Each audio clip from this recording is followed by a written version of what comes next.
I finally had the opportunity to record some games against one of the top pros in the pickleball scene. Back in April, David Spearman took home the gold medal in senior pro singles at the 2021 US Open Pickleball Championships. David Spearman withstands Mark Palace. We got together a few days ago to play some friendly matches, and I'll be doing some analysis on a few of those points in this video. But first, I'm happy to announce the winner of the paddle from my last video. We ended up with over 600 entries, and I'll quickly show you how I selected the winner. The whole process took me around an hour, but with the power of editing, you'll see it in 1 minute. First, I had to download all the comments from the video, which required some intensive coding, which I don't have the time for. So hippity hoppity, your code is now my property. Just gonna copy that, paste it here, paste in the code from earlier, click run, and bam, all the comments have been downloaded. And we're left with 577 unique commenters. So I'll just use a random number generator to select a winner, and number 516. Congratulations to number 516, Jeff Delat, who said, "I love pickleball as it's such a great way to not only get some exercise, but also a great way to meet some of the nicest people wherever we play." But all you legends put so much effort into writing these comments that I couldn't stop there. I wanted to do something a little more special. So I clicked the random number button again, and bang, number 13, you also won a paddle. Number 13 is J. Thomas Zetch, who said, "It has given me a challenge to work on in my retirement. I really like to see things like this video that give me ideas to work on." Now this video isn't sponsored or anything. I personally bought these paddles so that I could give back to this awesome community. But I feel like that's not quite enough. I ended up counting the number of times each word occurred and turned that into this cool looking word cloud that you see on the screen. I'll be using that design for something really cool in the future that involves a bunch more free swag for you awesome people. So with all that out of the way, let's get into this analysis.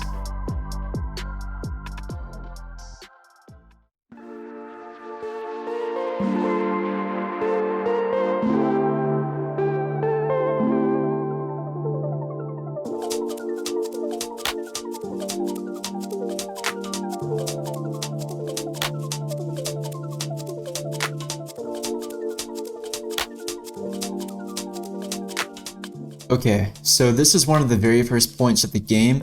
I'm about to serve on the right side to Casey over here. I'm facing the left direction, so I'm actually turning my entire body to the left. And when I serve, I'm just flicking the ball straight forward. So now whenever the ball bounces, it's going to bounce to the left.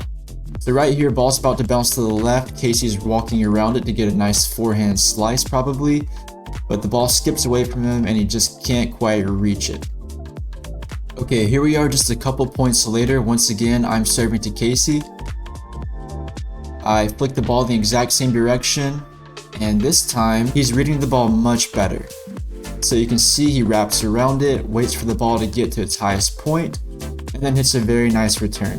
Unfortunately, he gave this ball just a little bit too much power and it goes out, but a much better job of dealing with that serve. At this point, I'm serving the ball to David from the left side to the right side. I'm facing the left direction, and on my toss, I actually spin it backwards this time. Check this out. So I flicked it backwards, I'm serving it this direction, that means the ball's going to bounce to the right. Check out how David deals with this. First, check out how far back he is from the line. He's actually touching the net behind him, giving himself plenty of room to deal with it. So the ball's going to bounce to the right, he's very well aware of this. When the ball skips that direction, he's given himself plenty of time to react, even though it still kind of jammed him. He ends up hitting a nice shot back to me. I third shot it on the line, and then I just missed this roll.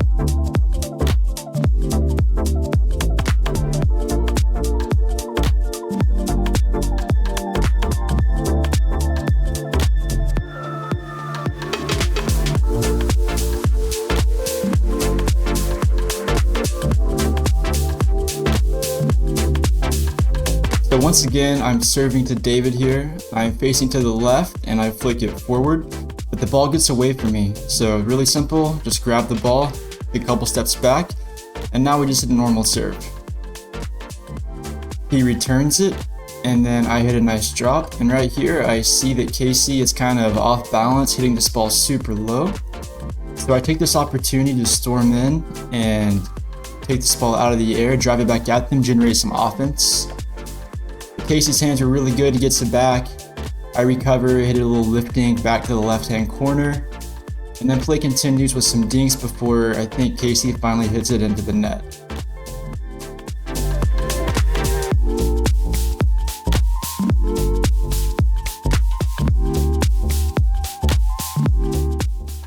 Here, David drops the ball to me. I hit it back to him deep. And then he hits this ball that kind of floats over the net.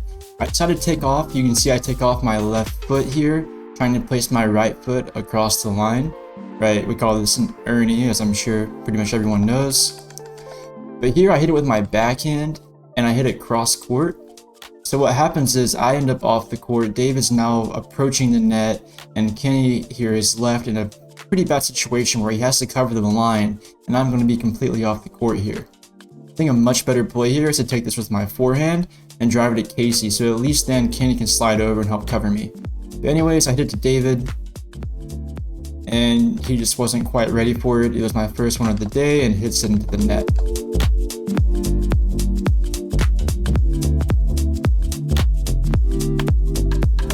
Alright, Casey's hitting a third shot drop right here, hits it to Kenny's backhand, he hits it across to David, and I'll check this out from David, paddle face open, he hits a very well disguised push dink to my forehand over here on the right, gets a little bit unlucky that it clips the net here and then will continue out very far.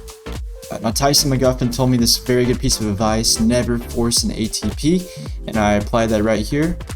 I waited for the ball to get as far out as possible, hit it super low, and then there's just no chance for anybody to hit that ball.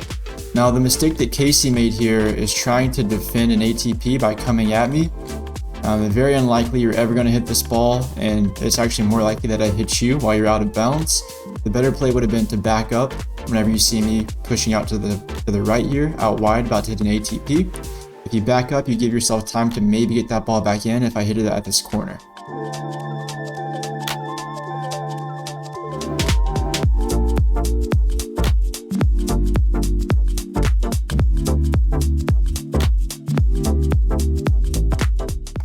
We've got a great serve from David here, right off the line.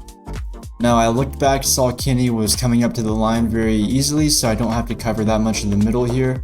Also, since Kenny returned it a little bit to the left of the line, I probably need to cover my sideline a little bit more. So I'm not quite across the middle line here. David elects to drive it at my left-hand side, my backhand, but I'm very easily able to just reach across and block this ball back. Now I do hit a cross court here. The much better play, if I had seen it earlier, would have been to hit it deeper back to David, since he's the one still back there. Casey hits a lifting back to me that's a little bit high, so I'm able to really reach in here, roll the ball over the net. Notice my left hand is reached out behind me to give me like a little bit more of a balance point so I can lean in. I roll it. Now David gets a nice block back to me. A little bit high, so I really attack him to this edge of the court right here. Now when I am attacking that side, he does a really good job of getting that paddle down, and this left side of my body is not very covered, especially considering the fact that I just hit it to the left side of the court. So it comes back in a really good spot for him, bad spot for me. Makes me really off balance. I have to step across my foot to get there, but luckily I get a nice dink right over the net that Casey has some trouble putting away.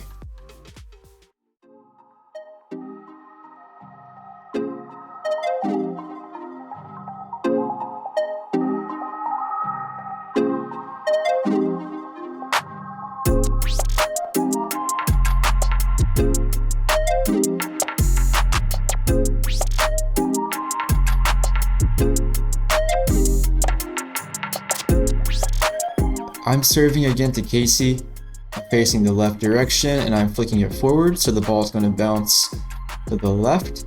This time Casey does a really nice job of defending it. He gets super far back, doesn't try to guess which way it's going to bounce, and hits a nice return. We start dinking here for a little bit. Kenny gets some nice drops in, and now we're up at the kitchen line. I'm covering the middle, trying to hit back to Casey as much as possible, keep it away from David. and just kind of following the ball around, shattering wherever it goes. There's a nice little dink to his forehand, and he's just going to pop it up. Now, when you're playing somebody as good as David Spearman, you got to get really creative about how you attack them. So right here, I'm looking to hit an inside-out shot over here to his unprotected side, his backhand. And I hit this ball really nicely. You can see right here, he guessed that I was going to hit it to his forehand. And literally in one frame, he gets his paddle all the way back across his body. His hands are insanely fast. Barely misses it, and the ball lands right in the corner for a perfect shot.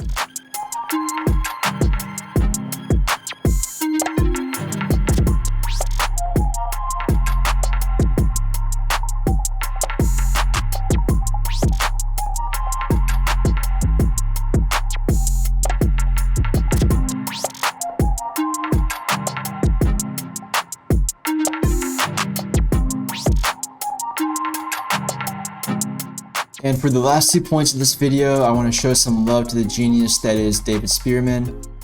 Right here, he's hitting a third shot drive slash drop, but check out how much topspin he gets on this ball. His paddle starts really far down here, and 2-3 frames later, it's super high up. He whipped that so fast. It comes across the net, and then once again, he sees an opening in the middle, and just an absolutely monstrous drive from him right down the middle, and puts the ball away. In this next point, he does something really smart that I've been trying to work on myself. So right here, he sees the ball is bouncing very low. Kenny's going to make contact at a super low position in his red zone, and you can see he's already starting to come across the court to poach this ball. But Kenny does get a very nice fourth shot in here, keeps it away from David as the poacher, and check out this. He stops so fast, recognizes that it's not his ball, and he has this entire court to cover. So he gets back into position super fast. So had Kenny hit it over here to the right, he would have been in the right position to defend it. But he hits it back to Casey, and then shortly after, we end up winning the point. I want to give a big shout out to my friend Kenny Atwood for letting me use the footage that he recorded on this day. You can see all 7 games from the session over on his channel. Thank you so much for watching, and I'll see you in the next one.